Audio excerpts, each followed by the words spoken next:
Kingdom Come and the Kingdom Come Superman as being from Earth 22 seems very deliberate to me. Earth 2, Earth 22. And certainly the Earth 22 Superman did look a whole lot like the Earth 2 Superman. Now, one of the other plot threads that was going on involved a quasi-member of the new JSA, Corporal David Lance, and he had some JSA ancestry in his blood. And on one of his missions, he was severely wounded, but his injuries were healed and his body was transformed by this strange godlike being calling himself Gog. And Gog changed David Lance,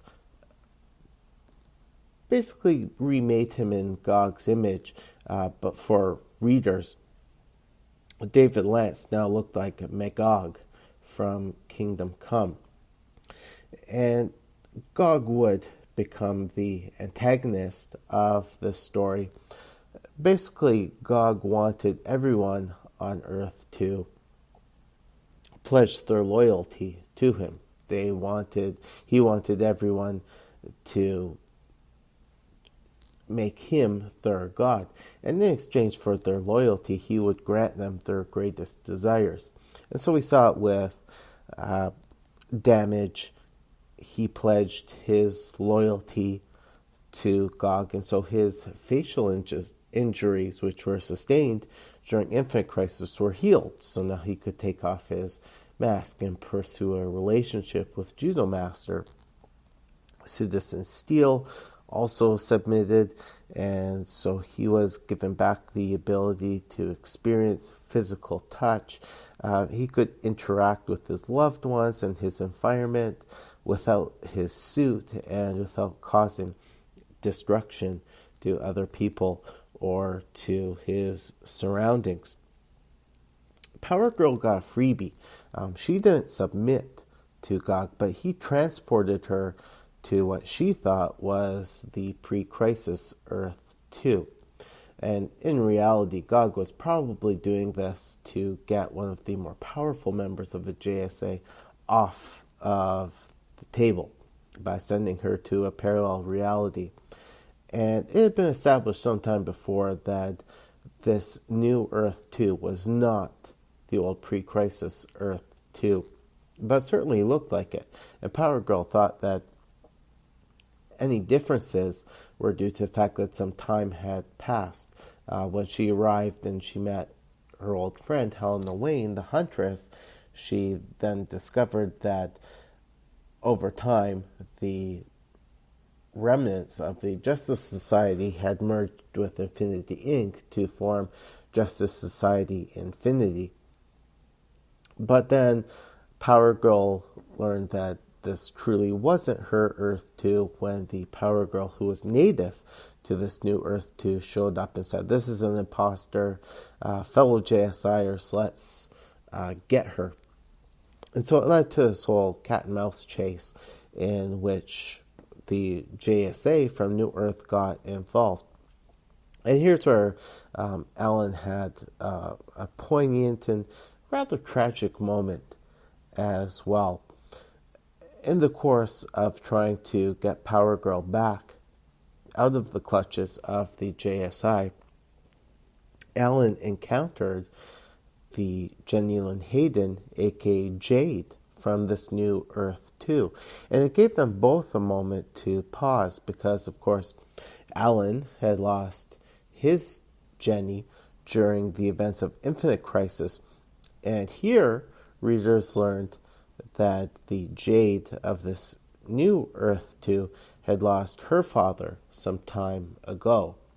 So for maybe a split second, there was a tease that maybe there would be this interesting interdimensional father-daughter reunion, but such was not to be. And in the end, Power Girl was back safe on Earth, and there was this really sweet moment where she was holding on dearly to Alan and Jay Garrick, and Alan was saying "It's okay, Power Girl, you're home." And she said, "I know."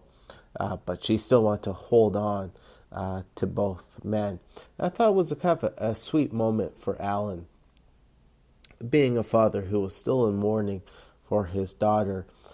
Here he could be kind of sort of like a dad offering a comforting embrace to a young woman who he probably saw as being like a daughter to him. Now, Alan never pledged his loyalty, his reverence to Gog, but it certainly did lead to a moment of reflection for Alan when the whole ordeal was done. By the way, I should mention that during the climactic battle with Gog, Alan once again donned the Kingdom Come suit of armor. But once the fighting was over, and Alan had time to look back on it, he did wonder if maybe, just maybe, if he had pledged his loyalty, if he could have gotten his daughter back. But as time would tell, it would take a little bit more time. But in the end, Alan would get his daughter back. But before that, there was the Grant Morrison written Final Crisis storyline. And for those of you who are groaning at your iPods or other media devices right now, I do have to say that Final Crisis reads somewhat better now in trade. You can read it now without the hassle of delays, waiting for the next chapter. Any delays in your reading may come to your own personal schedule. But if you're so inclined, you can read Final Crisis all in one sitting. I say it's probably best to skip reading Countdown to Final Crisis, or at least read Countdown to Final Crisis as a completely separate entity, because Mr. Morrison was annoyed that there were certain things that were going on in Countdown to Final Crisis which he wasn't planning on and he didn't really want. And so that did create an issue for him as he was rolling out the 8-issue mini-series. From what I recall, Alan appeared briefly in Final Crisis, and there was a line in there which really bothered me. And I'm bringing it up because it's a line which would come up in other books, and something which really annoyed me. Basically, in Final Crisis, one of the things that happened was Hal Jordan was arrested on the charge of murder. Now, of course, he was innocent. He was being framed, but he had also been incapacitated. He wasn't able to properly defend himself. And so the heroes came to Alan and appealed to him to try to get some support, some intergalactic legal support for Hal. And Alan didn't turn them down, but he did say, "I'm a Green Lantern in name only." And that line really bothers me. I think that really devalues Alan's stature as Green Lantern. I think it's more than the name that connects Alan to this greater mythology. I mean, first off, publishing-wise, he is the original Green Lantern. Green Lantern Corps was created in the 1950s. But in story, there's a whole Bronze Age explanation that Alan's power source, the Starheart, was created by the Guardians of the Universe. They were the ones who took all the random wild energy, wild magic in the universe and coalesced it into the heart of a star and then shot it off to the farthest reaches of spaces. So right there you have a connection between Alan and the Green Lantern Corps. There's also the fact that Alan's ability to wield his power is based on his will, his concentration. Same thing for a member of the Green Lantern Corps. So to say that Alan is a Green Lantern in name only, I think that's a poor choice of words. Rather, at least in Final Crisis, I would much rather have seen Alan say something along the lines of course I'll go out there and I'll help Hal. I'll do what I can to speak with the Guardians, but just keep in mind, I'm Green Lantern, but I'm not a member of the Corps. I mean, in that case, that's just stating the obvious. Alan's not a member of the Corps. He's turned down membership in the Corps. But putting it like that doesn't make it sound like Alan has a connection to a larger group just in name. It goes so much farther than that. And I do have to say that Jeff Johns handled it much better in the Blackest Night event. Of course, that was the event where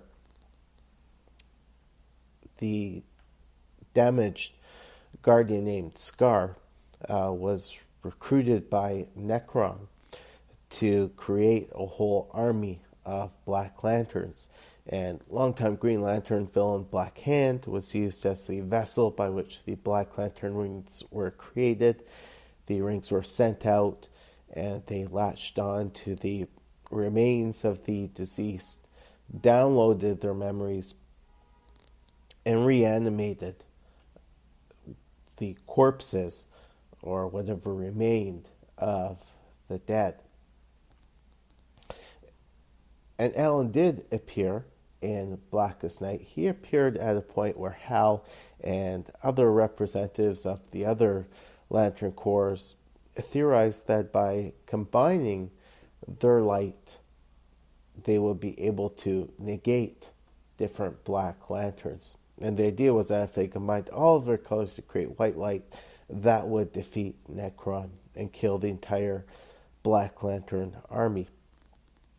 And so we did see a neat moment in Blackest Night wherein Alan was working to fend off a group of Black Lantern Justice Society members.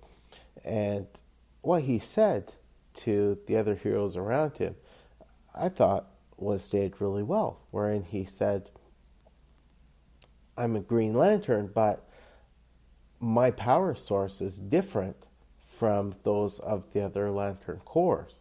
While other lanterns wield green or wield light, I wield flame, so I'm not sure if the plan is going to work in my case. I thought that was really good. That wasn't devaluing Alan's position as Green Lantern. It was just stating the obvious. He doesn't wield light, he wields flame. And yes, it may be easy at times to say, oh, light, flame, the same thing. But no, they're not exactly the same. But still, Alan did his best to help the other lanterns and the other heroes fight back the threat that was the Black Lanterns. Now, in issue 8, fans got one of those rare thank you moments in which they got a lot back. In the final pages, the White Entity resurrected a group of 12 heroes and villains. And Alan's daughter, Jenny, was amongst those who were seemingly resurrected. Now, what was interesting for me was that there were some really happy reunions in the final pages of Blackest Night. Mira was able to reunite with her now resurrected husband, Aquaman. Superman got to welcome back Martian Manhunter. Carter and Shire Hall had this beautiful reunion, and yet there wasn't that reunion for Alan and Jenny. And I'm wondering if